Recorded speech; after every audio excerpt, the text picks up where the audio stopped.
Hey guys, welcome to the NeuroMarvels. This is our first episode. I'm Dr. Gwen Palafox. I am a neurotypical psychologist who's been supporting the neurodiverse and disabled community for over a couple decades. This is Dana Waters. Dana, take it away. Hello, I'm Dr. Dana Waters. I have been working as a psychotherapist for about 30 years, so maybe I'm even older. But I was diagnosed autistic 5-6 years ago, and I'm the founder of the Awake Project that does psychoeducational postings, mostly online through social media. And Dana and I decided that we were going to join forces and create a curious, compassionate, and non-judgmental space, really, to explore the topics of neurodiversity that we bump into in our practices. Right. So we just we've never found, I guess, Dana, I guess we could say, we've never found a place where we could have conversations from different perspectives in a way that's curious, supportive, positive, in order for both people or all people to walk away maybe with an expanded perspective. Yeah, I think you bring up a good point, and that is, there's the neurodiverse community, folks that are neurodiverse, and then there's the psychology community. We're both psychologists, very pathologizing. So you and I think, have similar mindsets in terms of really wanting to demystify things and just talk about them from a human perspective and the lived experience of what it's like to either be autistic, to work with folks that are autistic, and really come at it from that non-pathologizing, non-judgmental place, for sure. Yeah. Yep, absolutely. There needs to be more of that.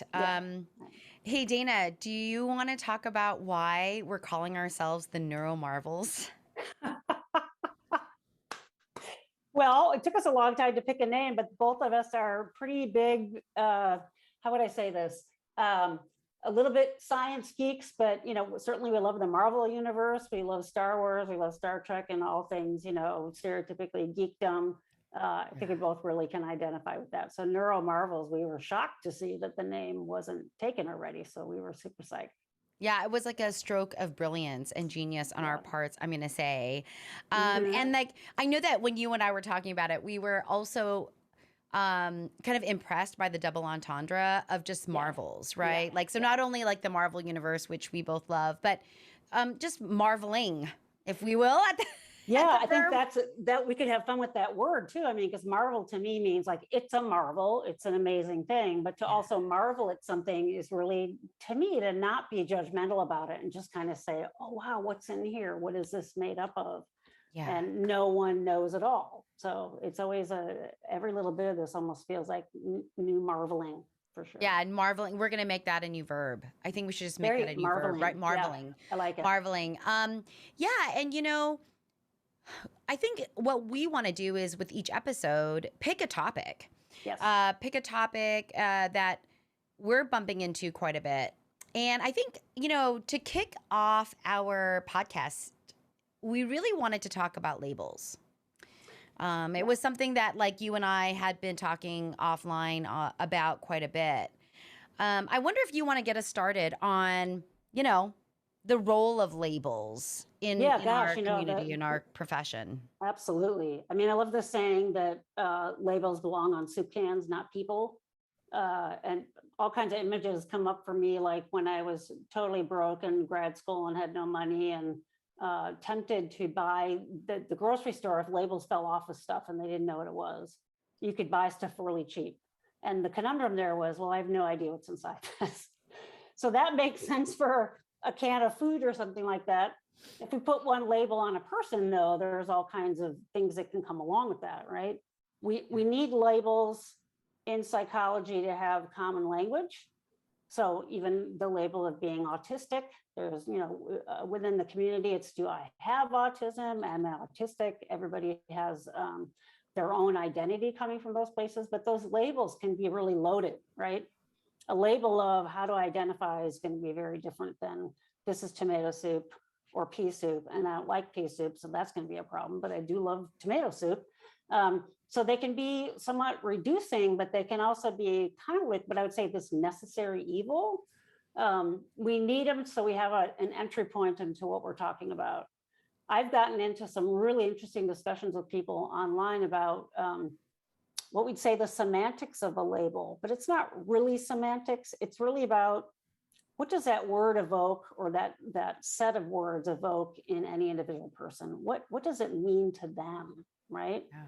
And if a label comes as something that can be used derogatorily, or can be stigmatizing, or can make you a part of the group in power or the group not in power, labels have a lot more meaning. They can really pit groups against each other, can make you feel ostracized, make all kinds of assumptions that people make about you if they have that one label.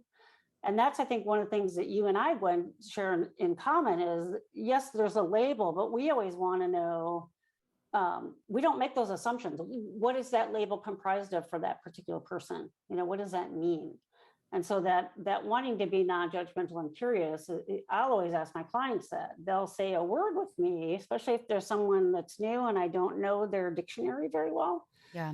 I'll say, okay, so this is what that means to me. What does it mean to you? I don't make an assumption that we're talking about the same thing, right? Yep.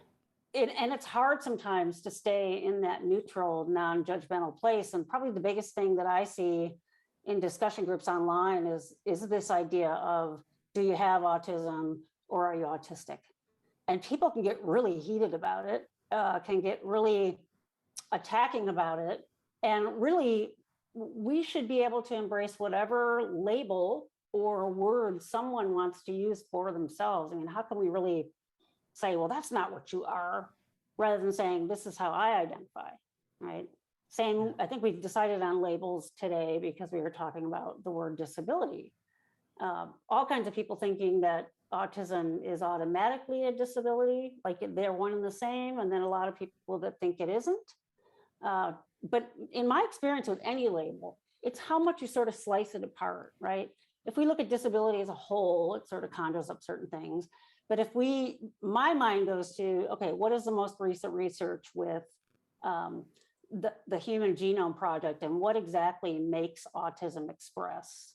And then what are the things that go along with autism, or are the defining features, and are those actually on those same genes? They're not. They tend to come along with those genes. So my mind, science can come like, well, where is the crack? But everybody's going to come at it with varying degrees of microscopes, if you will. And I think that's where you get some of the butting of heads, or just a lot of misunderstanding, if that makes sense. Yeah. I think you bring up a good point, because, it's kind of like that idea of the master's tools, mm-hmm. right? On one hand, we need labels to communicate. I think in our psychology, in our psychological community, as psychologists, I mean, we love our terms. Right. We love our terms. We love our abbreviations. But it gives us a vernacular, a lexicon for which to have an understanding. Right. The problem that I see, so on one hand, it allows some communication. It allows for obtaining services, funding, support, right? So I think about that from an insurance perspective, or maybe even an educational perspective, if a student's under an IEP or they're being supported in a way. Seeking accommodation, things like that. Yeah, and it might even help from a research perspective, right? Like what's an in-group, like who's considered in this research, who's not. Right. But do we leave it? So one, it serves that function. So those are the master's tools, right? Right. But then if we leave it there, now it becomes overly reductionistic. I mean, I think about labels, or I think about the DSM. Yeah. Because the DSM is like the Bible of labels, right? Like that. Right. It is just descriptions. It doesn't even, the only one in there that has a cause delineated is PTSD. The rest are simply descriptions. Yeah. And, it's like, I don't know. I mean, I'm a neurotypical person, right? And so I'm using this label. I'm comfortable with this label. I think it's important that I use this label because when I'm working with my neurodiverse community or a neurodivergent client, it's important that they understand my neurological profile, because the last thing I want to be is ableist. And that what happens for me is I can oftentimes be ableist without even knowing, because of how I was raised or my own lived experiences, right? And so the thing that I always strive for, I think, is how do we not make a label reductionistic? And I think when you and I are working with clients directly, I never use a label. Yeah, right. In And session. if I have to, I talk to them about, like, I have to put this diagnosis for your insurance to go through, and I'm only using that label for that purpose. Sure. Yep. Dina, you brought up a good point in regards to labels, because I feel like, whether an adult or a person says, I'm autistic, right? Like kind of, or there's kind of also been this movement of moving away from person-centered kind of language, like, in other words, girl with autism. Moving away from that to identity-focused language, which is like autistic girl. Right. What are your thoughts on that? I know this is a very highly personalized kind of thing, but what are your thoughts about this kind of use of identity first? And I think it's sort of developmental, because if you talk to various people who have strong preferences for either, there tends to be a divide in terms of folks that are adults, and then folks that aren't quite adults, are children and don't really know what the semantics are, or parents of kids, right? So if you think about, as a child's developing, 0 through 18, 19, somewhere in there's all those developmental markers, but a lot of that is about what we call basic identity formation, learning who you are, go through a huge growth spurt of that in adolescence, right? Young adulthood. And you get to the point when you're early 20s where you say, this is who I am, right? So to me, it actually almost makes sense to let that label be more fluid. And for a kid, it's the doctors or the parents that are saying, this person has autism. Maybe they're not fully formed enough for them to claim, I'm autistic. That's what, so I think for myself, of course, because I try to be non-judgmental and look at both sides, it makes sense for me as a fully formed, autonomous adult human to be able to say, I am autistic, right?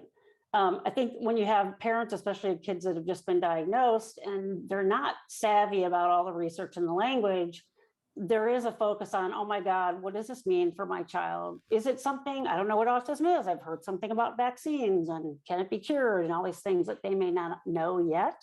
And it almost makes sense for them to say they have autism, right?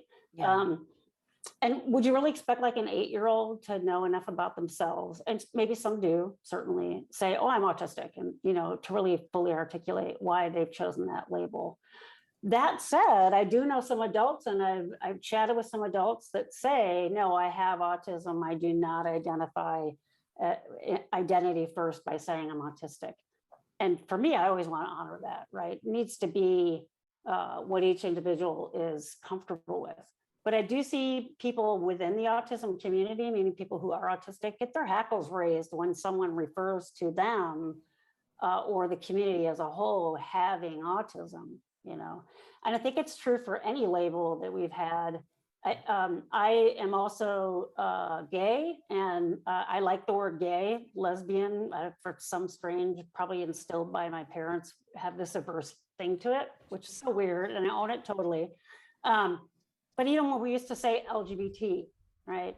And now it's LGBTQIA and a plus. And that's a good thing, because it's actually creating more labels, and those labels do help us understand that person's identity and the nuances of that, right?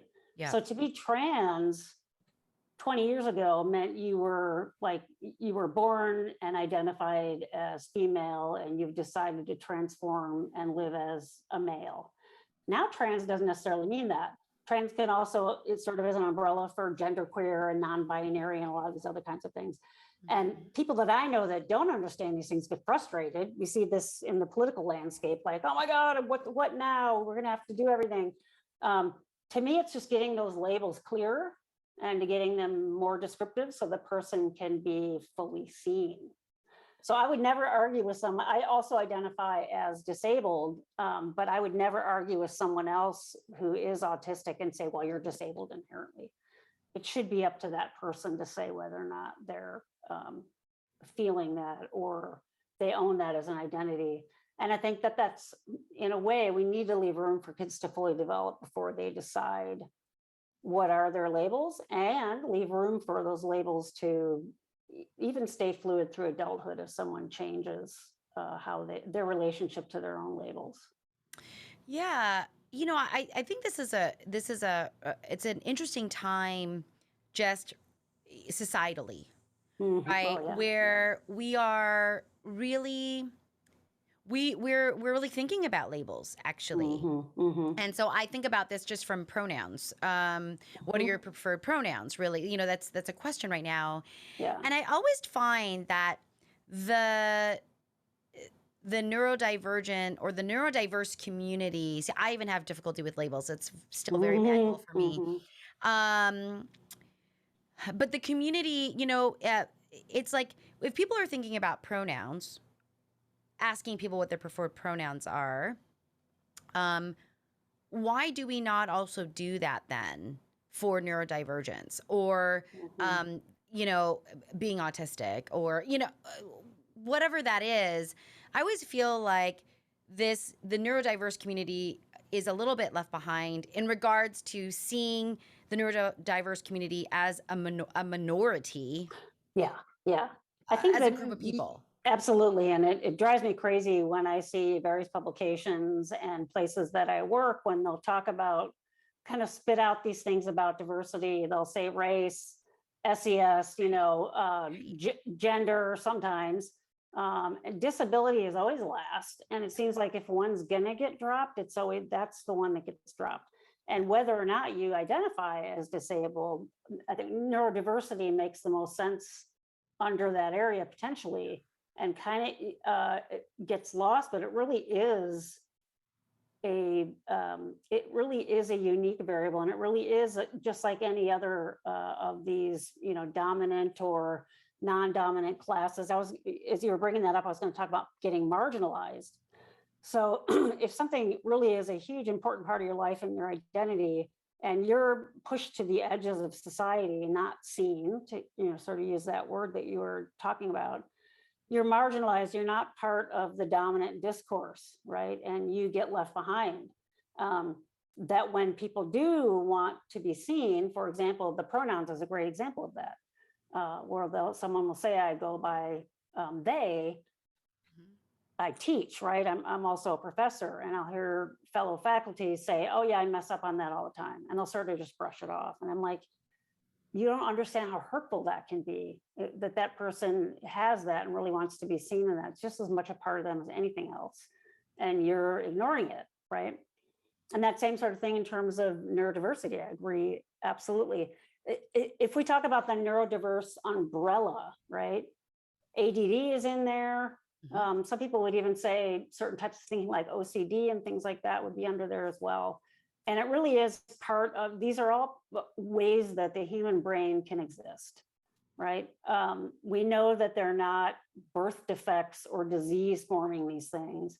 It's part of the genetic code that exists. Maybe it's, way out in the tails of that normal curve, but it's there. So why should we say, oh, if you're way over there and the majority of us are this way, we are not going to listen to your label or really give that merit? But these identity pieces go so deep, right? Especially when you're marginalized and not seen, right?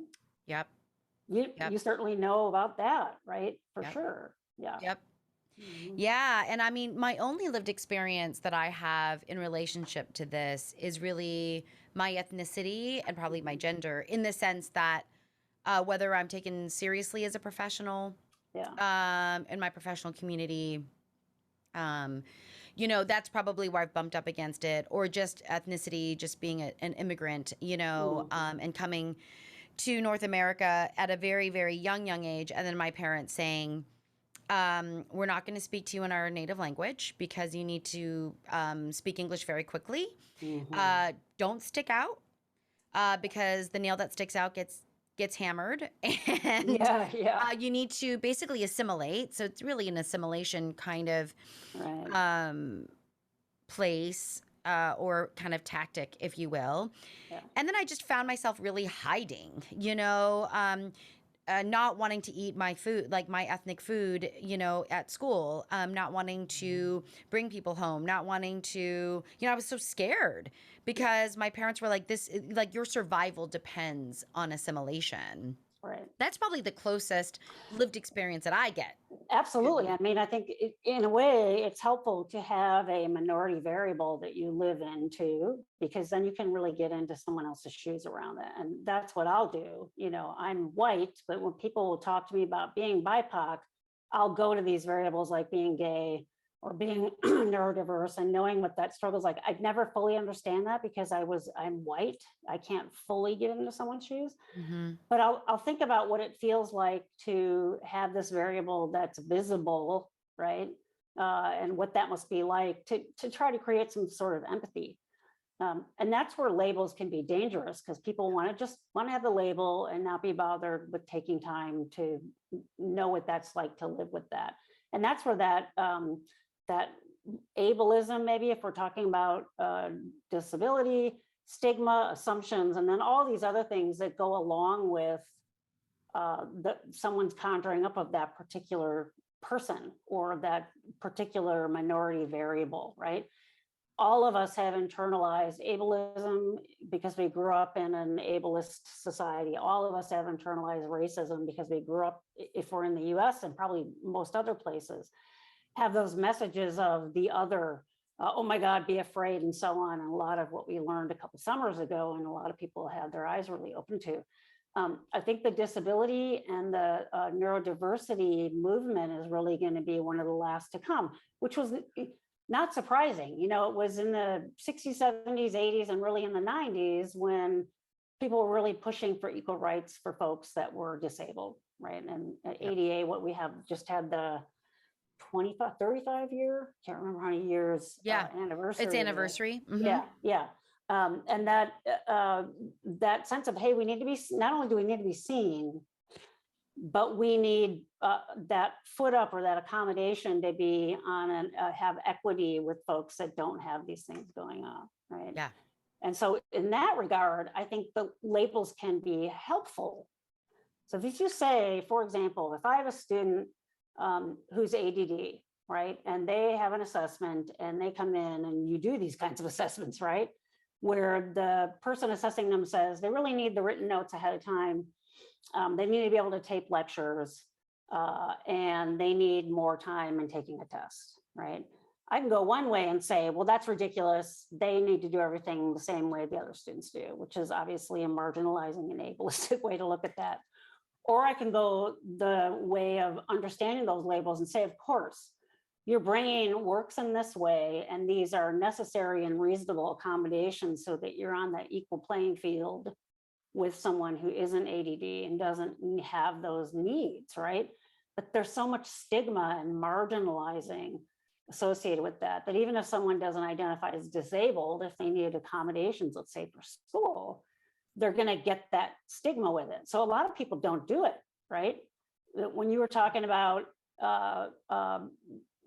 moving to this country and your parents trying to have you acculturate and sort of don't be seen, I was thinking of masking, which is what, you know, we do, all of us do to a certain extent, depending on various variables, but certainly in the neurodiversity community, I'll have students a lot of times come up to me and say, I wasn't sure if this was a place I could ask for that. I wasn't sure how it would be seen. I wasn't sure if I'd be kicked out of the program if you knew about this, and I'd say, no, please go to the Disability Support Services office and get the accommodations that you need.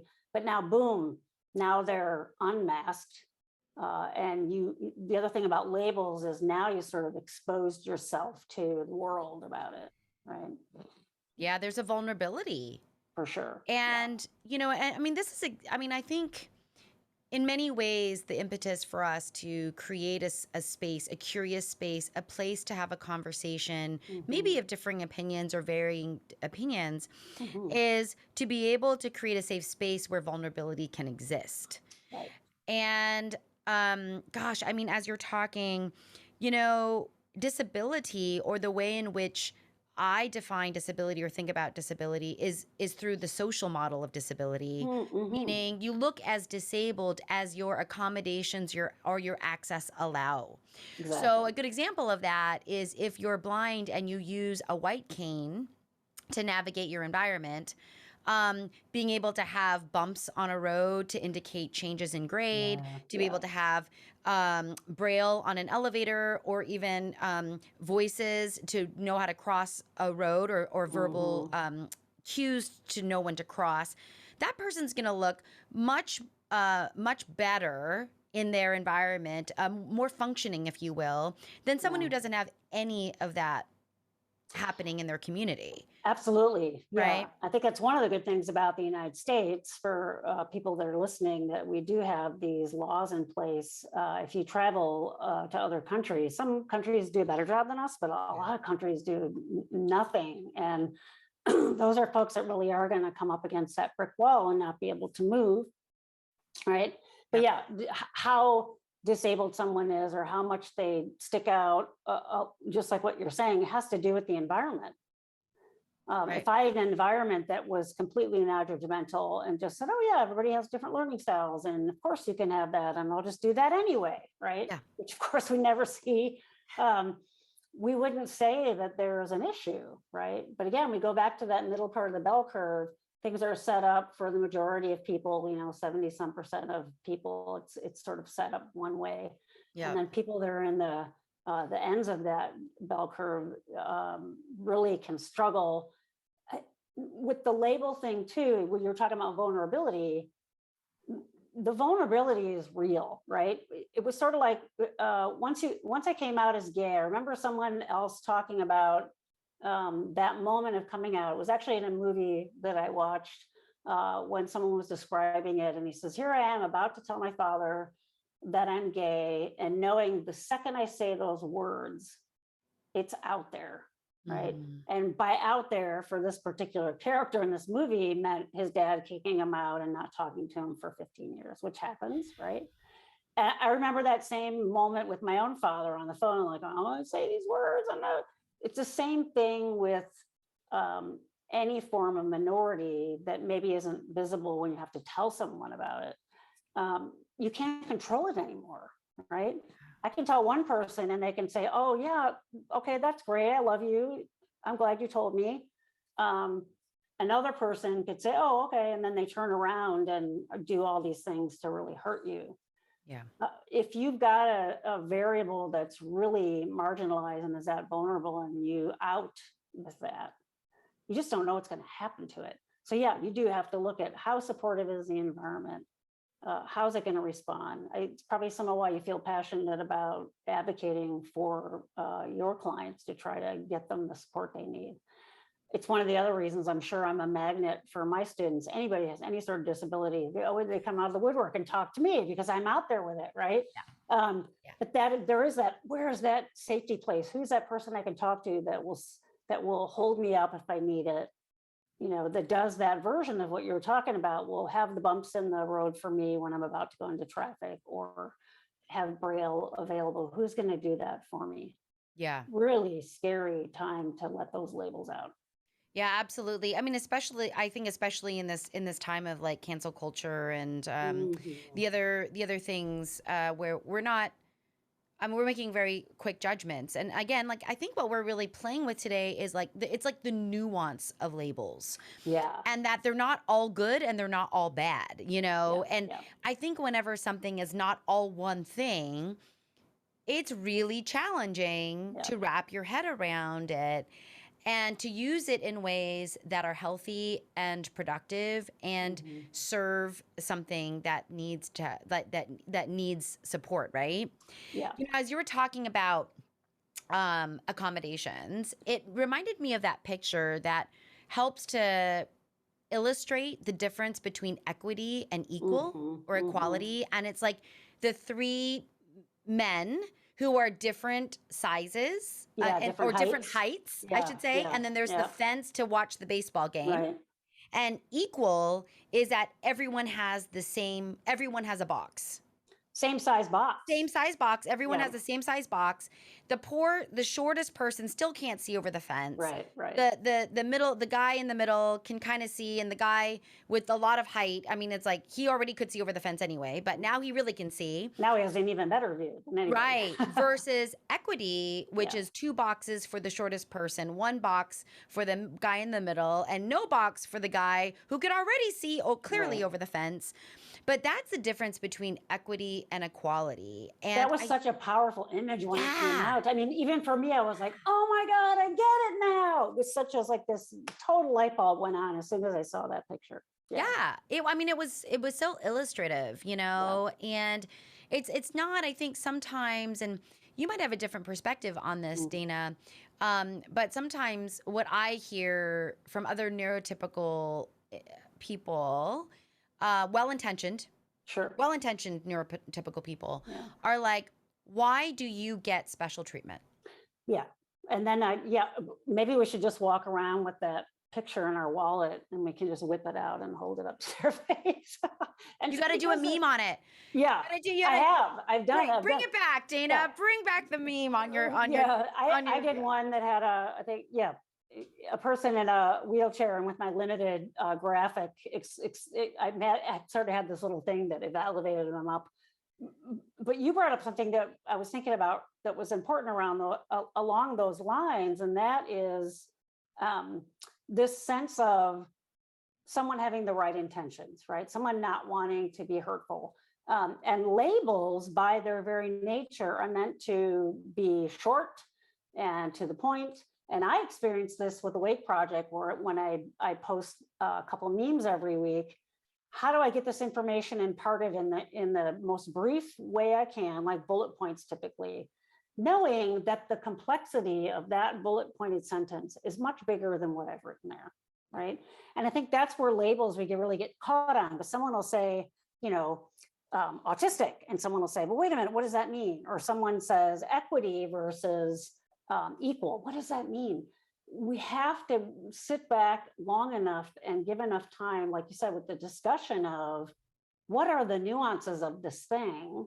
And online, on social media, and on short labels, you don't get a chance to do that, right? So I could have 2 cans of tomato soup that both say tomato soup, and I don't see the tiny print that says, noodles on one of them, and noodles aren't on the other one. And now I open it, I'm all ready for my tomato soup, and I'm like, oh crap, there's noodles in it, because I hate, if I happen to hate noodles. So that is that same sort of thing, versus if you took the time to read the label, oh, that one has noodles. I don't eat gluten, so I'd be there with my my old eye microscope thing, looking at it. Does it have wheat in it? So that can be the fine print, if you will, like you said, the nuances of something. We have to give time for those voices to be heard, so we can really understand that, rather than saying, oh, I don't have time for this. What do you mean you're getting special treatment? Yeah. No, that's not really what this means, right? Yeah, it's like and I think sometimes with neurodiversity, it's often hidden. Yeah. Right? You Oh, can't yeah. see it. And Yeah. so, even more so, oh, you don't have to wait in the line at Disneyland. Like I don't see Yeah. any disability on you, Yeah. uh, th- that's there. The other example that I give, and usually I use this example with my clients where I'm trying to drive or encourage some self-compassion, because so many of my adult clients really have come to this place where instead of understanding and accepting their own profiles and the fact that they're not broken, that they are wired differently, as I would say, would you ever walk up to someone who's blind and say, if you would just try harder, Yeah. Come on, really try just hard to see. Yeah. really, if you just Yeah. really try harder, you'd Mhm. be able to see. Yeah. And it's clear for them. Like, never, you would No, never that's say that, ridiculous. Yeah. right, to Yeah. someone in a wheelchair. You would never say that to anyone who's blind. You wouldn't say that Right. to someone who's deaf. Like, Right. you would not do that. And those are Yeah. neurological. Yeah. Well, that's the thing, right? You said something, you tell them you are not broken. And right in my mind was, oh, but to get accommodation, you kind of have to tell them Oh, I'm broken. And it's like, oh God, there's such a bind there. yeah. And the brokenness isn't you, it's the system that doesn't understand the label, right? So when you use an example like, yeah, someone can't will themselves into being able to see if they're blind, um, will themselves to hear if they're capital D deaf, right? Or maybe they don't want to hear if they're capital D deaf. So Yeah. the sense of um, what does one party know? What does the other party know? The other thing that came to mind for me is I know so many people that have service dogs. And according to the law, you don't have to identify them with like a vest that says service dog. And the ADA law did that specifically. So people didn't feel marginalized, like they had this label saying I'm defective, right? Just like what you're saying. But the barrier to get in places with their dog when they don't have the labels all over them, they get stopped every time. We don't allow pets in here. What's a service dog? Oh, well, it's not identified as a service dog. And then you, as the person who has a disability, have to stand there and explain to this person who doesn't know what they're talking about. Actually, ADA law says I don't have to have the dog identified, et cetera, et cetera. And it's part of, do you know what I mean? Yep. So it puts all of it's sort of like a couple summers ago when people were really, and myself included, having a deeper, bigger level of learning when George Floyd died in front of our eyes, right? This sense of who is the person that has to tell the story? Who's the person that has to make me as a white person understand what the hell is going on, right? Yep. It's not up to the Black community to educate me. It should be up to me to go out and find the information. And I think with the neurodiverse community and disability community, regardless of the type of disability, it always falls on them. It always falls on us to have to say, here's the scoop. And the number one rule in trying to learn about how am I oppressing someone is to not put the burden of that on the oppressed. But it happens time and time again. Yeah. It's great that people have people like you and I to advocate for them. But how many times have you heard this where someone goes to their aunt's house and their aunt is like ignoring it? Oh, what's wrong with you? Blah, blah, blah. It's like, oh my God. Well, I mean, Dana, this is where your book Your book has been really helpful in this regard, because it's a collection really of easily digestible. I mean, Right. aptly named bite-sized. Right. But they are bite-sized kinds of information to allow someone to see beyond a behavior, and I think this is the other thing. When judgment exists without understanding, then there's a misinterpretation of intentions and where someone's coming from. Hey, Dina, you know what I realized as you and I were talking about ableism is that I don't know if we should not define what ableism is. Sure. Because I think that that's an ism. Yes. That's not really talked about a lot. Yeah. So people know the word racism, right? And we have all kinds of isms, and the ism usually is created by, I've used the phrase dominant culture, or the majority, not always the majority, but it typically refer to that as the people in power. And, in most countries, it's like straight white men, right? A little bit older, usually have economic means, are kind of at the top of the power hierarchy. And then other people sort of have to trickle down from that and tend to be marginalized because they don't have that power, right? Yeah. But isms really are, if we look at something like racism, it's all these assumptions that come up that are not necessarily true, and oftentimes are very, very not true about a person because of that particular data point, and in this case, maybe race, right? So I can look at someone who's Black, let's say, and in my mind, all these things conjure up about all Black people. Now, obviously, it sounds stupid as I'm saying it out loud because we know Black people aren't homogenous.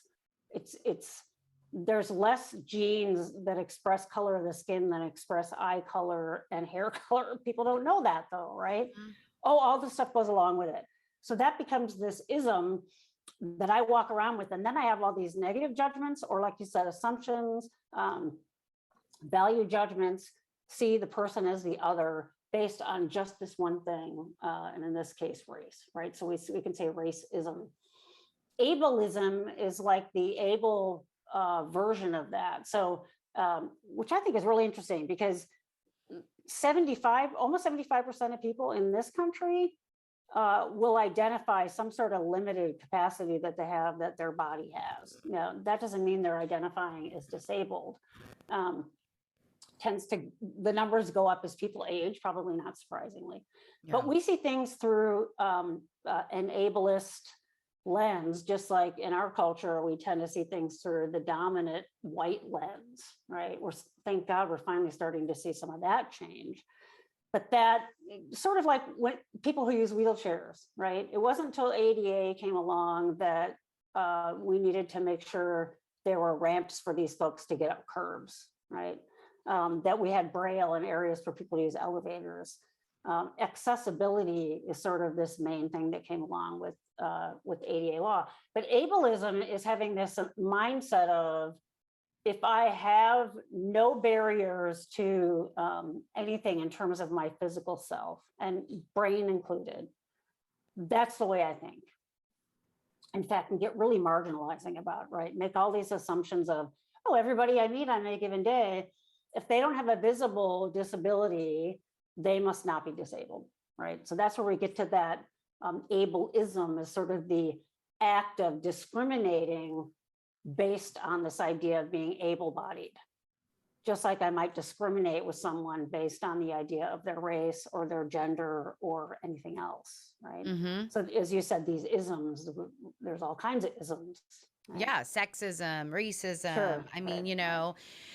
I hear this a lot, and I've said this myself. I've been guilty of this, and I've had to catch myself. Have. Yeah. But it might be something along the lines of, why do you always do that? Oh, yeah. Oh God, if I why are you like that? Why are you like that? Oh my gosh, they're just not trying hard enough. Yeah. Yeah. Why are you doing that? Why are you doing that? Why do you always do that? Yeah, And I think what's so challenging is that early in my career, mm-hmm. I really did this. Like and this is early in my career, where when I was introduced to the neurodiverse community, this is about 25 years ago now, I became a therapist, an ABA therapist for an autistic child. And one, I didn't know what autism was. This was like 25 years ago. So I think the stats at that time were like 1 in 10,000. It was like it was something along those lines, and then it would like move to 1 in 5, 1 in 25. Like I remember this movement in diagnosis. But my roommate said to me, "Hey, I think it'd be really great. You should come work with this autistic child that I work with." And I said, "I'm not artistic at all." Oh, she's like, "Not artistic, autistic." And then so I started to work as an ABA therapist, and man, I got into this place where I was like, you can train anything. Yeah. And the dangerousness of compliance training, eye contact training. I look back and I am filled with shame and guilt. I didn't know better. And at that time, that was really, those were like gold standards. The gold standard then, Now, I mean, I have a very different opinion of it. But I remember that. I remember in my eager neurotypical mind that that needed to get fixed. And boy, we could just fix it. That you bring up, to bring in this idea of labels. I actually really like that story. For your wonderful humility, because none of us are perfect, and all of us have done things. We go through our whole lives saying, "Oh my God, how did I do that?" And I'm not going to do that anymore. But the idea of the label changes, right? So as more people went into adulthood and said, looking back and saying, "Wow, that was really terrible," and speak up and try to put more nuanced words on things, that creates better understanding, right? And no one bothered to ask that kid, what is it? What is it actually like for you when you're forced to make eye contact? Right. Now we know the amygdala lights up like crazy in certain people. The longer you make eye contact, it actually brings a part of the amygdala that's extremely primitive and says, "Oh my God, I'm going to die," lights up in autistic people. Yes. So to force that, it's like, oh my God. But we didn't know then, medicine is constantly evolving. 300 years ago, almost everybody thought the earth was flat. So, I mean, we do sort of continue along and learn things, but we do that by doing just what you've mentioned, adding nuance to the labels and continuing to explore them. And what does this mean, right? Yeah. Seeking to understand. Yes, yes. I'm thinking of like the Wechsler intelligence test, right? So lay people know this as IQ test, right? And you start talking IQ with people not in our community, not in psychology, and they're like, "Well, what's your number?" Like, which we refer to as what we call full scale IQ, which actually doesn't tell you much.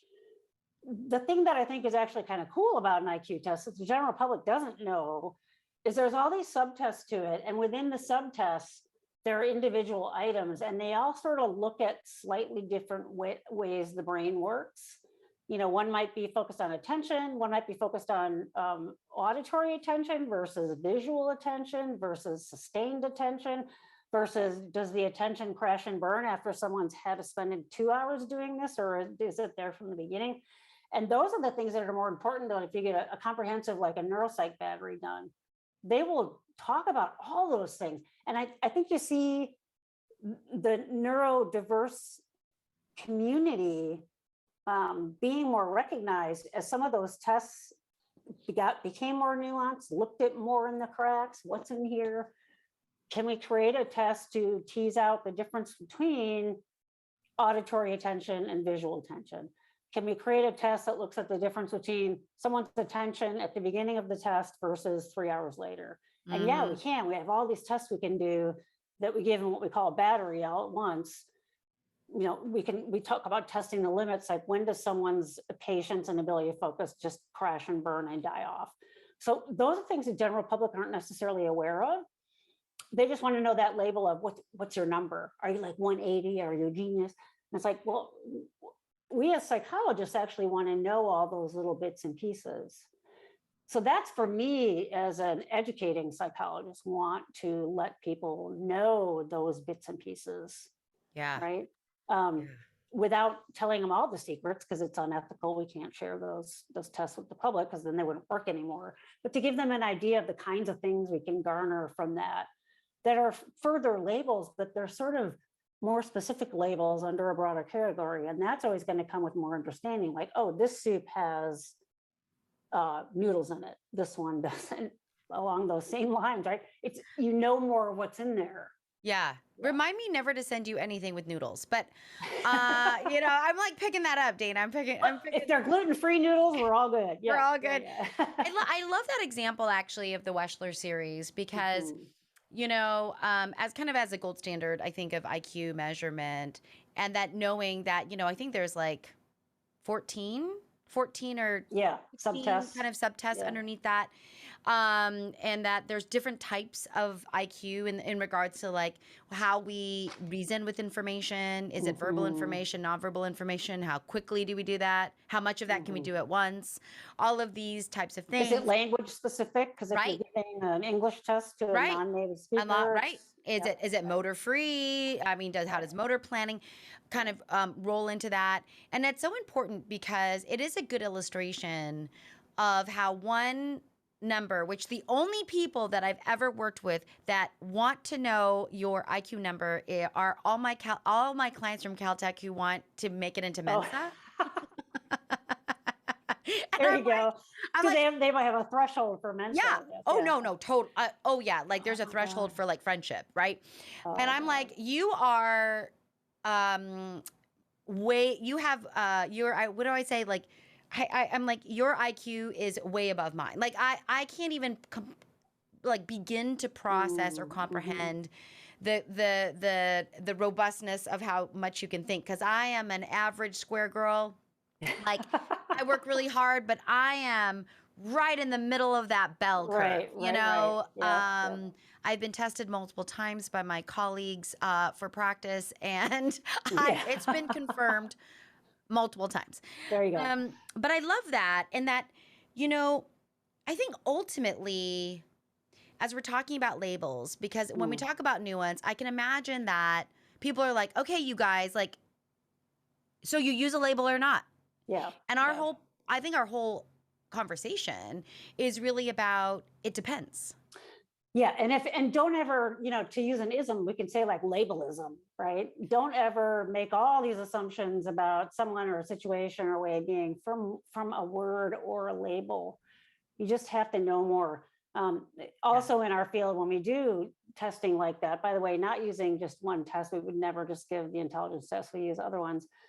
We do a whole write-up talking about all these various areas of functioning and someone's strengths, someone's relative weaknesses. I hate just saying weaknesses, and even using the word weaknesses makes me cringe a little. But it's a version of doing that. What is this? My Adlerian training, I went to the Adler School, is very much about why. For this person, how does this person operate? And then within their smaller system and their larger system and all that sort of interplays, like each person has their own solar system. And it's what works for this person, what's working, what is causing them pain, et cetera, et cetera. Rather than saying, oh, well, I think it's because your mother didn't hold you enough. Between 8 months of 8 and 9, when we know is this stage, which is silly, right? We want to know what is in there, because we want to know how it makes sense. Yeah. And you can't really do that with just a label. You need to get in there more. You need to have like the encyclopedia. I love it. I love that. I love that each person has their own solar system, Dana. I think, I mean, and hopefully Pluto's not in there, because I'm just saying that's been of hot debate. Oh, but, yeah. Yeah, I mean, because it's nuanced, and I feel like people have a difficult time with wrapping their head around nuances. But how do we maybe our dialogue, our conversation today can really encourage others to look beyond labels, to understand what's underneath a label, to use a label to serve, like how, only in service of something. Yeah. And make that intentional. Yeah, I can use social media again, because one of the things I like to see when people will ask a question of someone on social media, because it can be just a, massively horrible place. We all know that. When someone says, instead of just saying, what do you mean you're autistic? They might say something like, oh, I want to learn, can you explain more? Or they'll say, what do you mean you're autistic? I'm not being adversarial. I just genuinely want to know. Or they'll just put the hearts in a smiley face. So it's like, oh, they want to know. Yeah.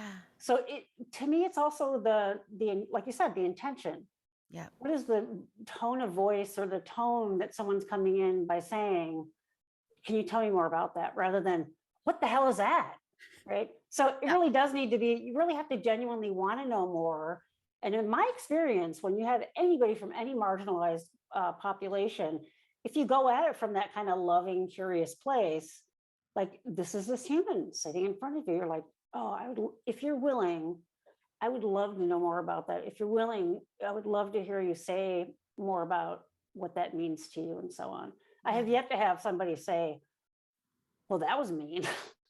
Yeah. Usually they're like, oh, okay, maybe I'm not the person to tell you that, but sure, versus, well, what do you mean?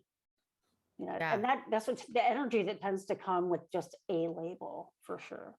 Yeah. Yeah. And maybe even like taking that one step further when we move to encouraging people again, I thought your point on the onus of responsibility of the oppressed. Mhm. Why is it on the oppressed? Because how many times do I work with my clients in advocacy, practicing advocacy, how to use Yeah, advocacy statements, how to use I statements, how to communicate effectively, right. and they're like, oh my God, I'm so tired. I'm working so hard. And, Yeah, but what ends up happening is, they advocate, but then someone might say, well, you don't need that accommodation. You're fine. You yeah. look fine. You're fine. You have straight A's. Because they want you to be fine. They want you to to not have that ism. Yeah. In that moment in time in their life, maybe they do get straight A's, but maybe they are killing Killing themselves. themselves for it. Yeah. Or I've had people that get straight A's and then they like leave the structure of K through 12 and then they go off to college and they crash and burn because there isn't any structure. It's Yeah. totally up to you. Yeah.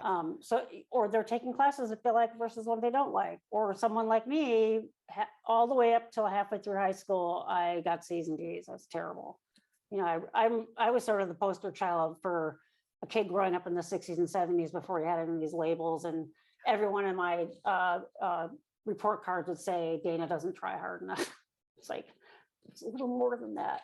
So, and the gamut, right? So everybody, but you're right. If someone visibly, according to their judgment, says, but you're fine, you're getting all A's, what's behind that curtain Yeah. that they're doing that? Is it Yeah. super hard for them? Are they actually bored and they're on the verge of not doing well because they're not getting enough information Yeah. or whatever that is?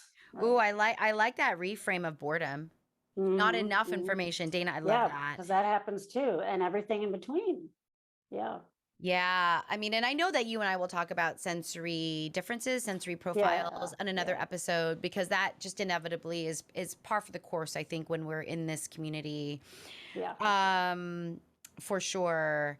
And maybe empowering people with like Mad Libs. Like I love using Mad Libs in my practice where it's Yeah. like, you don't know what to say. I can at least give you a sentence stem or fill in the blank. And like, Yeah. that's really helpful.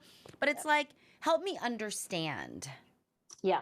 I'll do Right? that same thing. I'll say, keep giving words to it, even if it's clunky and awkward until you get there. I'm just gonna sit back, use as many words as you need Right.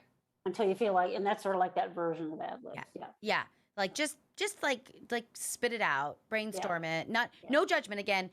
Spaces of curiosity, spaces of non-judgment. And I get it. Like I get you Spaces and of marveling. we marveling. Yeah. We're like yeah. marveling. Marveling. I get it. I think a lot of people will say to me, Gwen, you have the luxury of an hour of undivided attention. True. Right? And I'm like, you're absolutely right. Mhm. But can we create some of that space for this person outside of the session? Right. Even if it's 5 minutes. That's right. That's I right. get it. Like I mean, I get it. I get that we're talking about structured frameworks. That we have the spaces to do that, but that I think we also see the power. Yeah. Of creating spaces like that. And yeah. you I think that's what like the disability support folks do in schools. They're there to make sure there's some space created for these folks, right? Yeah. Because we're in this fast-paced world and we're like, oh, well, that kid's getting all A's. They don't need extra time to take the test or whatever. Yep. Yeah. Yep. Maybe and maybe kind of just I think as we kind of come to the end of our episode, our first inaugural episode, Dana, on labelism. Yeah.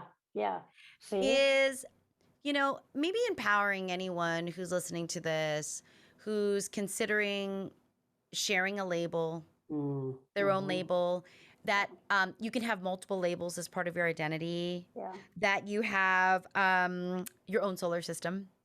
And right? ask for the attention and the space from the people that you're giving this label to. Yeah. right? I tell people to say, this is really, I did this myself when I came out as autistic with my fellow faculty. I said, this is super scary for me to share with you guys. I'm afraid you're going to say I'm an imposter. I'm afraid you're going to say I can't do this job because of this. So there are ways to sort of preface that too, to gain that understanding and to do that.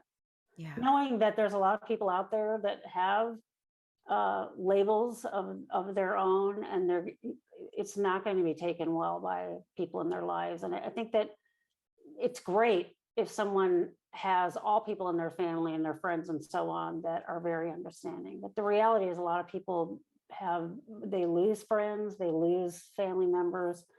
And to really not make it that you're defective and something's wrong with you, the people that there isn't being you, and they can't deal with seeing who you really are, you know? Yeah. Yep. And that it's okay to apply this nuance and critical thinking to sharing your label with someone, and that it's valuable and it's a part of who you are. And so, don't just be giving it out all over the place if you don't feel comfortable with it, because it's connected to you. It's connected. So be mindful, be choosy, be selective, and know that it's not all or nothing. It doesn't have to be to everyone. It doesn't have to be to no one. And take your time too, and let them know, I'm not going to be able to explain all this to you in one setting. But I may continue to bring pieces of myself up if you're willing to continue to be there. Yeah. Awesome. Wow, Dana. We did it. First episode. We did it. So if anyone's listening to this, the one person that's listening to this, and you have an idea about something you'd like Dana and I to talk about, leave it in the comments below. Dana and I are going to plan to do this often, and talk about things that are coming up for us as psychologists from two different perspectives, me being neurotypical and Dana being neurodivergent, and hope that we can create a community of curiosity, non-judgment, and acceptance. So thanks for listening, everyone. Thanks, everybody.